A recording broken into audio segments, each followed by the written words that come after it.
Hi everyone, Peter Lisiaga here. Hope you guys are doing great this morning.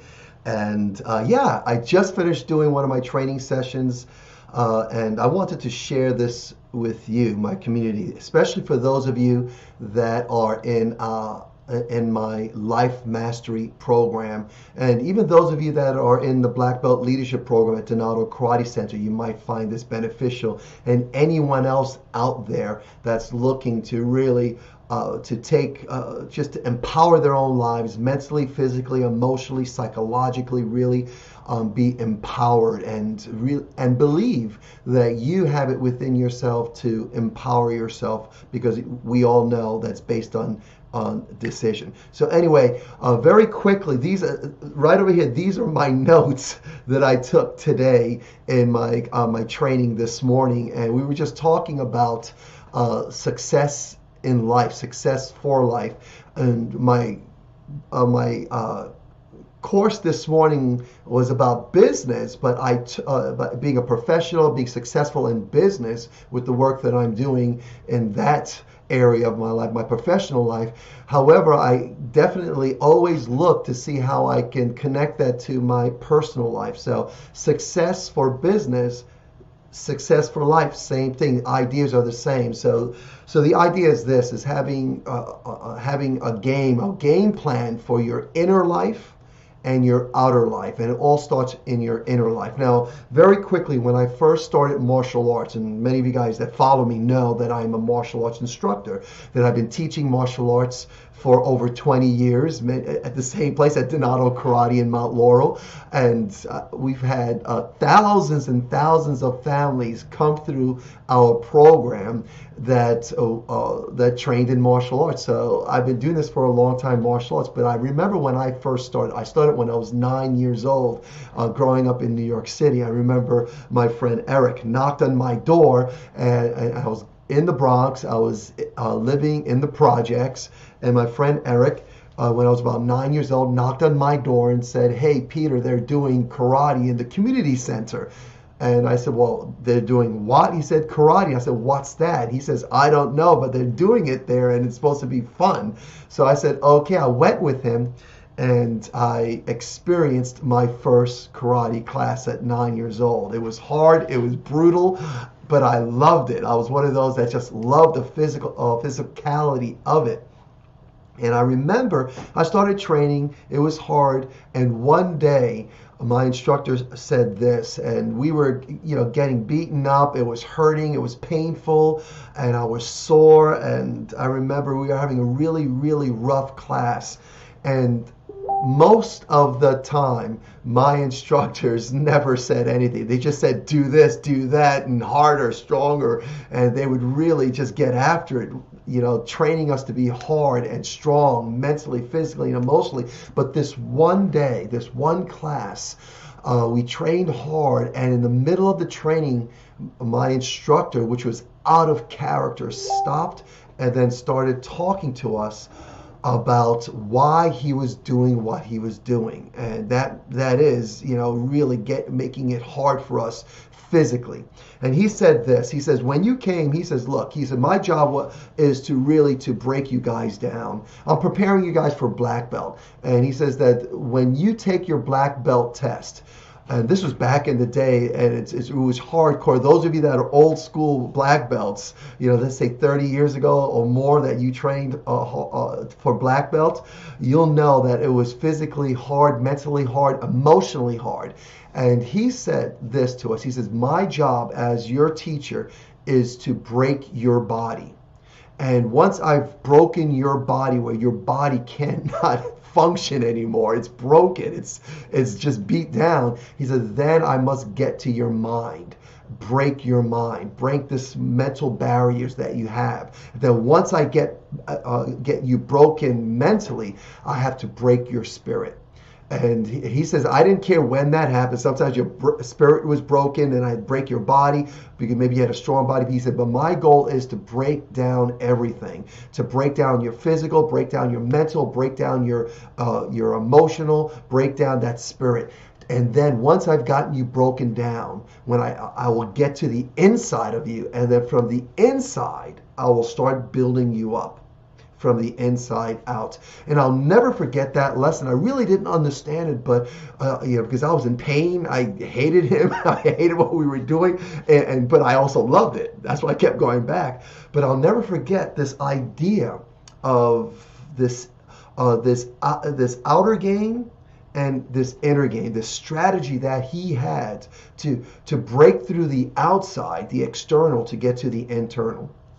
So these notes here, I know they're pretty scribbled up there, but I wanted to go through these notes very quickly. And there are two places that that you want to look at. And it starts with the inner game first, your inner game. This is what we do with our students, and what I do with my life mastery. When I get together with people for life mastery, I want to make sure that first of all, what is their state? And what do we mean by inner state?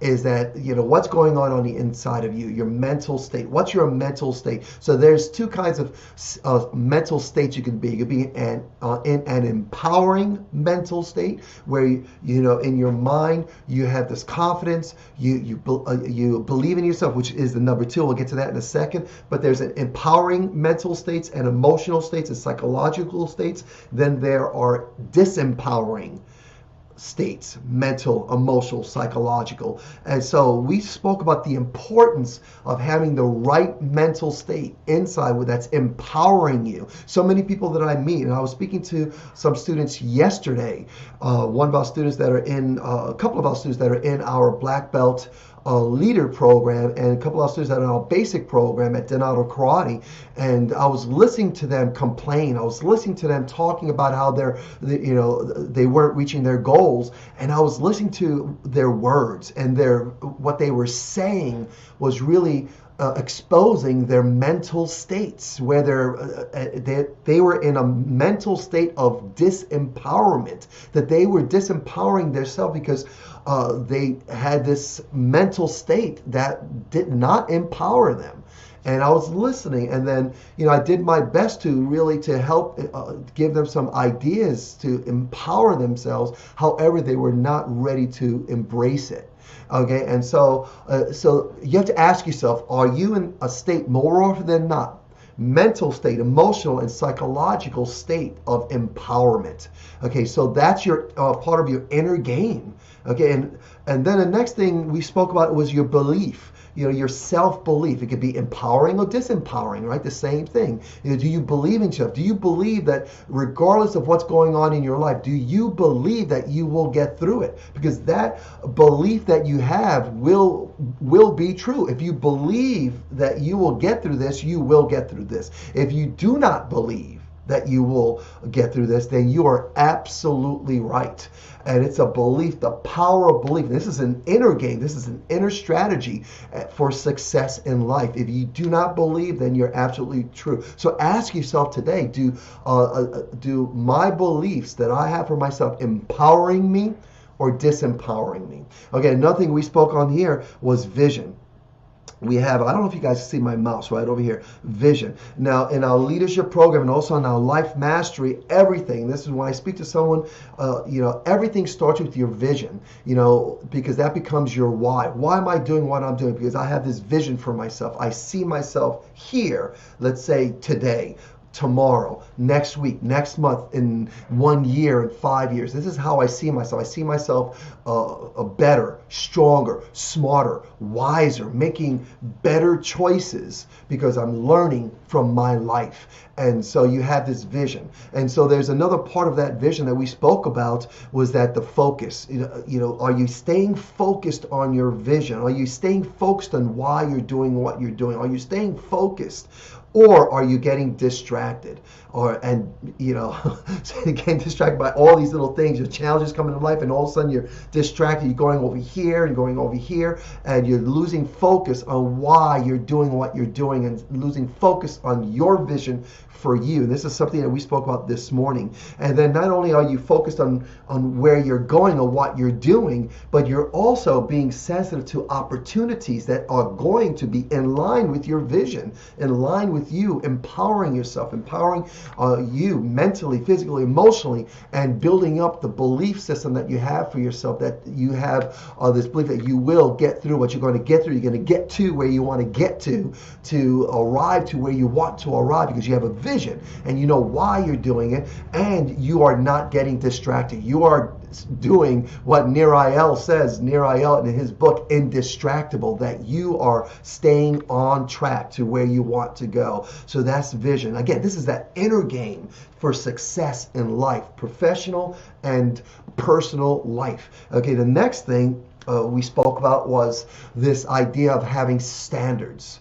Having standards that are based on your core values. What's important to you? What are your core beliefs? What are your core values? You create these standards, and you have standards that are for your personal life, standards that are for your professional life, and that you are congruent. You stay true to those standards, that you have this inner belief state and vision that are based on these standards and core belief for yourself, mentally, emotionally, and psychologically. With your body, you have a personal belief system, professional belief system. When it comes to money and revenue and all this, you have these standards. So that's your inner life, very quickly. Okay, guys, and as I wrap this up, I want to go ahead and quickly go through the other side, the outer, because you've got to get the inner going on, the outer. Now, the one thing that I remember seeing in my travels as an athlete,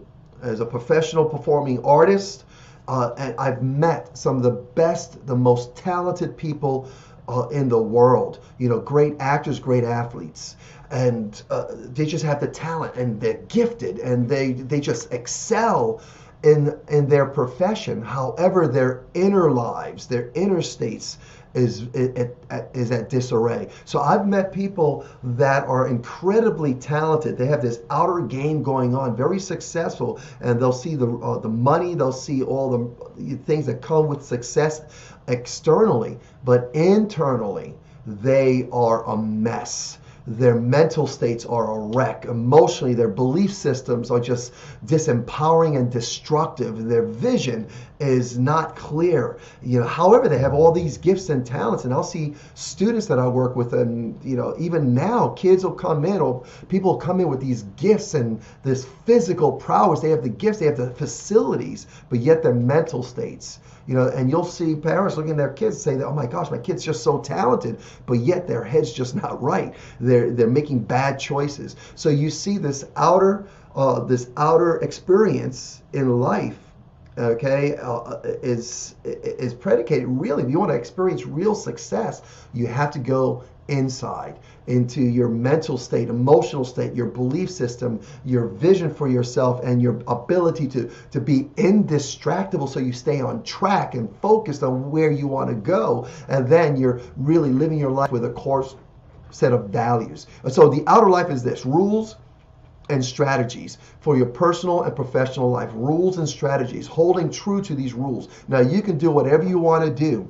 in life. Living in America, you have the freedom to do whatever you want to do. However, there are rules, there are standards, there are strategies that if you go against them, you will suffer the consequences. You can do whatever you want to do. And this is what I was telling a student yesterday, one of my clients yesterday, that, hey, look, you have the freedom to do whatever you want to do, but do know this, that there are rules and strategies, whether you agree with them or not, that you go against them, you will suffer or you will experience the consequences. So the outer life, this outer game, living in the world, you have to know the rules, the strategies, and you must decide whether you're going to abide by them or not to experience success in life. Number two is ability to communicate. Communicate in a very clear and concise way, first of all, to yourself, that's that inner game, and then outside to the people that will be attracted by the way you communicate. That's going to empower you, because your communication is going to empower them. And you want to communicate in a way that inspires people to take themselves to the next level. And by doing that, by communicating in that way, you will attract people that will be empowered, that will be successful people, and you want that. And that brings us to 3, where you build your ability to be persuasive and have influence. And Warren Buffett, really, the one thing that he said he worked on in his young life, that he has in his office, a certificate, is the fact that he learned how to be persuasive and communicate. He had a certificate on his wall that he got, that he worked hard to. He knew that his ability to communicate, because he could not communicate, he said he was shy, which is how I started in my life. I couldn't communicate,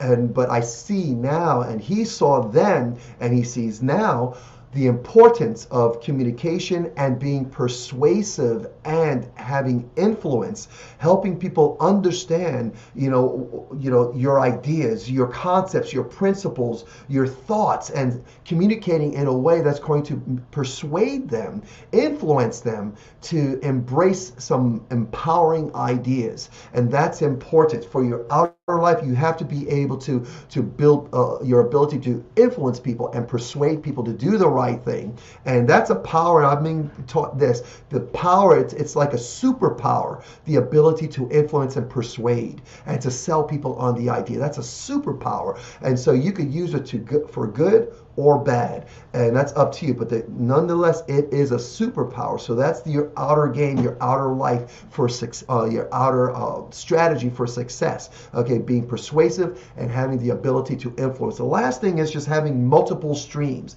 Now in our course we were talking about multiple streams of revenue, investing, and all kinds of things we can do. However, the same thing holds true for life. Multiple streams of resources that you will recognize and utilize in your outer game. The number one thing is your time. I count every single day of my life because that's my greatest asset right now, is time. It is the time that I have. We are all given the same amount of time, but we all do not use that time in a way that's equal. Some of us waste so much time in our day that we look back on it, and some of us scratch our heads and, what did I do with my day? What did I do with my time? How did this day go by? Oh my gosh, the day is over. For me, I am every day waking up saying, how can I make this day bring meaning to each moment of my day? Make this day a meaningful day. I count my day on my journal. I will always write down how many days I have left to my 100th birthday, because by God's grace, I pray that I can live to 100 so that I can basically brag about living at 100. I'd love to, on my 100th birthday, maybe do my whoop, whoop, I'm 100 years old. So I count my days. I value my days. That's a resource, time. So talking about multiple streams of resources, time is one. The people that you know in your life, positive people that are positive, that are inspiring, that are motivating, that are encouraging. Those are the kind of people that you want in your life. That is a stream of resource that you would go to these people, and when you're down, when you need encouragement, inspiration, motivation, you find these people. That is a resource. So you want to have that as one of your resources. Another resource is money, revenue. Generating revenue, because with more revenue, more money, you can do more things. You can help more people. There are things I can do for myself, for my family, for my community, for my students, if I generate that more revenue. So that's why that's important for me. That's a stream of resource. Okay, another thing is finding those action takers. Okay, yes, people that are motivating, that are inspiring, but people in your life that you have that are action takers. People who take action, that have an idea. They say, hey, look, I have an idea. And then they take action on it. And whether it works out the way they want it to work out or not, they take action, they learn from it, they take new action. And these people I find are incredible resources. So I want to find and look for and seek out action takers. So that's important. So that's what I think when I think about multiple streams of resources. Those are a couple of things there. Now, of course, guys, these are all the notes that I took today. There are more things I have in my mind as I go through my day and meditate on what I learned on my course this morning. But I wanted to share this with you guys today, and to invite you guys really to come into conversations like this, to surround yourself with people that have this mindset, that they're working on their inner game, and their mental state, emotional state. They're working on their belief system. This way they're empowering themselves with their belief. They also have a vision that they're clarifying every single day, and they stay focused on that vision. They're not getting distracted. They're being indistractable, staying on track to where they want to go, and they're looking for opportunities in life that fit into their vision for themselves, and they're making decisions based on their core values. They have standards so that when they go out into the world, they know what the rules are. They abide by the rules. They work within the strategies of their personal and professional life. They communicate in a very positive, inspiring, and motivating way, and they're being persuasive and using their influence to help and serve their community, their people, and they're looking for and expecting to find multiple streams of resources, from how they use their time to the people they meet to how they use their money, all this stuff. This stuff that I'm learning is what I learned this morning. I want to share that with you guys today. So that's what I have for you guys. Thanks for spending this time with me. If you want to reach out to me, if you're one of our students at Donato Karate, reach out to me if you have any questions. If you're one of my Life Mastery students, let me know if I can be of more service to you. And make sure you reach out to me, guys. Let me know what your goals are. Let me know what you're doing today. Okay, what were your successes yesterday? What's your number one priority today? And who are you surrounding yourself with today to help you be empowered today? Other than that, guys, have a great day. If you're not a student at Donato Karate, you'd like to find out, reach out to me. If you're not in my Life Mastery program, you want to find out more about Life Mastery with me, reach out to me. Other than that, guys, have a great day. Talk to you guys soon. Take care.